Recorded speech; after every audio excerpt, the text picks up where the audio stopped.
আসসালামু আলাইকুম। আজকে আপনাদের দেখা বেড়ে যাচ্ছে লাউরমালা পুরাতন ব্রিজ নতুন হসে। দেখেন পুরাতন জিনিস হোক তাকে রং টং করে একদম চকচকা করে ফেলে দিয়েছে, দেখতে লাগিচ্ছে সেই রোডটাও হসে সেই মনে করেন এক কথায় অসাধারণ। ব্রিজটা দেখতে এত সুন্দর লাগিচ্ছে যা বলার বাইরে। লাউরমালা আছে দুটো ব্রিজ, তাই একটা ব্রিজ হোক দেখালাম, আর একটা ব্রিজ আছে কিছুক্ষণ পর, ওটাও দেখতে পাবেন। মনে করেন ওটাও সেই, ওটা মনে করেন অনেক আগে থেকেই মনে করেন যে খুঁটিমুটি গাড়িতে যায়। দেখেন এটা অনেক আগে থেকে খুঁটিমুটি গাড়িতে যায়। মনে করেন ব্রিজটা দেখতে এই সকালে যে এই ওয়েদারটা পাওয়া যাবে মানে এত সুন্দর ফিল হবে দেখেন বলার বাইরে। দেখেন ব্রিজটা সেই, এই ব্রিজটা মনে করেন সেই মানে সেই একবারে অসাধারণ।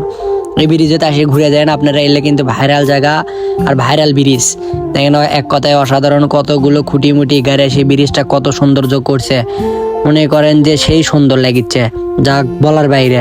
আমি না পাই আবার আপনাদের এখানে দেখালাম, এটি দেখালাম। দেখেন মোটামুটি ভালোই লাগিচ্ছে, কিন্তু আমি দুঃখের বিষয় আমি কিন্তু যাচ্ছি সিএনজিত, ওই জন্য না আমি হামাক দেখাবার পাইলাম না। আপনারাই খালি দেখেন, আমাকে এটা দেখার লাগবে পরে ভিডিও দেখেন। মোটামুটি আমি আসি আপনাদের সাথেই আসি। দেখেন ব্রিজটা অনেক সুন্দর, কত দূর পর্যন্ত খুঁটি গাড়ি দিছে। যাই হোক ভালোই লাগিচ্ছে, ভালোই।